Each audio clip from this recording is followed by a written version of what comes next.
Tit. Nah.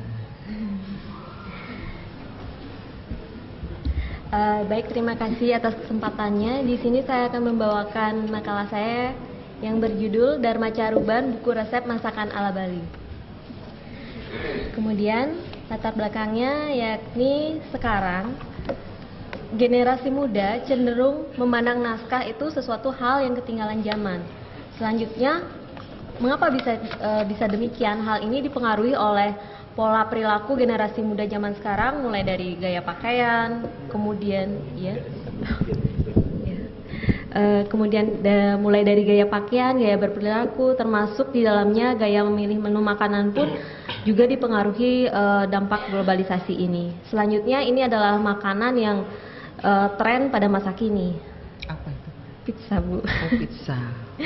Kemudian hal ini juga, pola makanan ini bukan hanya karena globalisasi, juga dipengaruhi oleh penjajahan yang terlihat dari misalnya karena kurangnya minat generasi muda terhadap makanan-makanan Nusantara. Karena kini khususnya generasi muda cenderung mengejar makanan Korea, Jepang, ataupun jenis-jenis western lainnya. Hanya sedikit dari generasi muda, baik itu generasi tua pun mungkin sudah terpengaruh. Jadi mereka hanya sangat sedikit yang mencintai resep masakan tradisional. Kemudian padahal kenyataannya resep-resep ini adalah kekayaan yang ada di Nusantara dan merupakan warisan yang harus dipertahankan.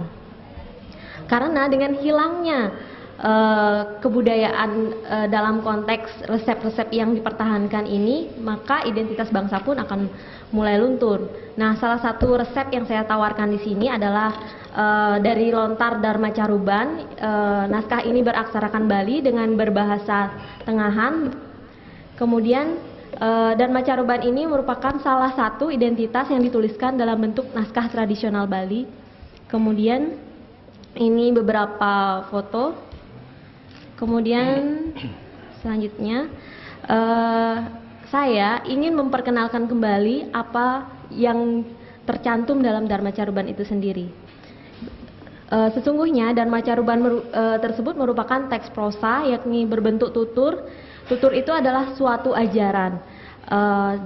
Maksud dari Dharma Caruban ini, Dharma ini memang konteksnya asal katanya adalah dari bahasa Sanskerta. Dharma yang di sini bukan hanya yang dimaksud kebenaran, tapi Dharma itu juga bisa merupakan aturan. Nah, dalam konteks ini saya menggunakan Dharma sebagai tata cara. Sedangkan Caruban berasal dari kata carub, artinya mencampur. Jadi maksud dari Dharma Caruban itu adalah teknik mencampur, teknik dalam mencampur. Kemudian konteks yang dimaksud adalah mencampur racikan bumbu-bumbu yang sesuai dengan uraian resep. Ini adalah nasi bire. Berikut dalam Dharma Caruban ini saya temukan resep sebenarnya yang sudah umum di kalangan sekarang, namun saya pun baru menyadari bahwa itu ada dalam lontar Dharma Caruban. Resepnya antara lain, maksud saya jenisnya antara lain otak-otak, itu ada otak-otak ikan, otak-otak kepiting, kemudian sate. Sate itu ada beraneka ragam sate, seperti sate kambing, ayam, dan babi, walaupun mungkin babi tidak semua yang mencicipi. Kemudian ayam panggang, brengkes. Nah, brengkes, calon, dan timbungan ini merupakan makanan yang sudah jarang dikenal dan dicicipi oleh masyarakat zaman sekarang. Berikut uraian resep dalam naskah. Saya rasa untuk selengkapnya bisa terlihat di makalah. Nah, ini otak-otak, sarananya adalah bawang merah. Bawang bang itu adalah bawang merah, kemudian jahe itu adalah jahe, asam, lenge, pati, selanjutnya bisa dibaca. Kemudian komponen dari bumbu-bumbu ini, khususnya jahe dan asam, berfungsi menghilangkan rasa amis. Jadi amis ikan itu akan dihilangkan oleh bumbu-bumbu tadi, yaitu jahe dan asam. Sedangkan bawang merah yang digoreng akan menambah cita rasa gurih pada masakan tersebut. Kemudian selanjutnya pada otak-otak kepiting pun demikian, hanya saja panduan dari bumbu yang digunakan di sini untuk menghilangkan rasa amisnya itu yang digunakan adalah bawang putih dan merica. Kemudian bawang merah pun dipergunakan untuk menimbulkan rasa gurih. Kemudian tekstur dari otak-otak itu diperoleh dengan menambahkan jinten. Selanjutnya resep sate yang dalam Dharma Caruban disebut dengan sasate.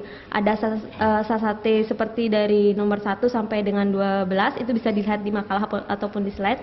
Kemudian sate yang umum dikenal untuk saat ini adalah sate wedus atau sate kambing, kemudian sate ayam, dan sate celeng atau sate babi. Kemudian selanjutnya sate kambing,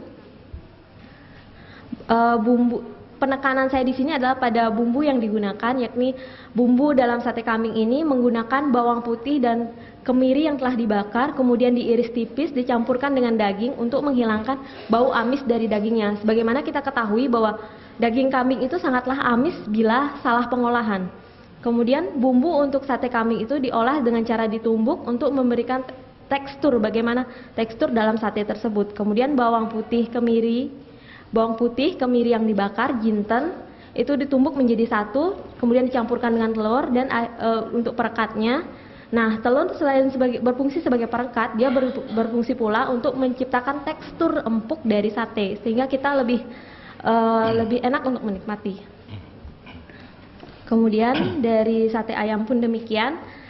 Ciri khas di sini adalah yang dibedakan adalah jeruk. Jadi pada saat membuat sate ayam, kita menambahkan bumbu berupa jeruk tadi untuk menghilangkan bau amis, artinya bau yang tidak sedap pada daging ayam tersebut. Kemudian dipergunakan juga santan.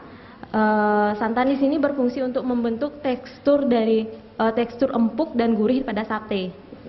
Selain itu, dari kolaborasi bumbu ini akan menciptakan cita rasa sate itu semakin nikmat dan menggoda selera. Selanjutnya sate babi, ciri khasnya adalah pada tambahan dari kunir dan jinten. Kemudian kunir dan jinten ini berfungsi untuk membuat warna agar lebih menarik dan memperkaya cita rasa pada sate tersebut.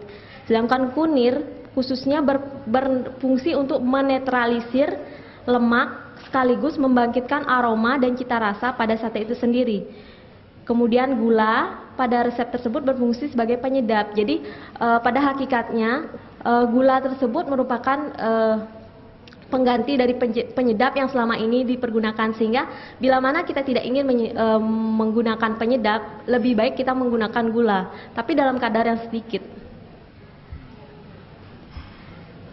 Selanjutnya saya rasa ayam panggang sudah biasa, dan bumbu yang digunakan untuk menghilangkan bau amis itu adalah kemiri, bawang putih, dan merica.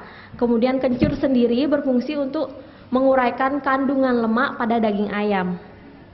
Selanjutnya, brengkes tadi adalah resep yang kurang umum untuk masyarakat masa kini. Sebenarnya brengkes itu merupakan dia nanti pada rekonstruksi resep akan saya jelaskan lebih lanjut. Di sini saya akan menjelaskan bumbu saja. Jadi karena tekstur belut yang berlendir disertai dengan bau amis, maka digunakan racikan berupa bumbu bawang putih yang dibakar kemudian dicampur sedikit dengan merica untuk menghilangkan rasa bau amisnya tersebut. Kemudian terasi yang telah dibakar tadi berfungsi untuk membangkitkan aroma masakan, sedangkan jintan dan kencur ditumbuk halus berfungsi untuk menghilangkan lemak jenuh yang ada pada daging belut tersebut, sekaligus menambah rasa gurih pada belut tersebut.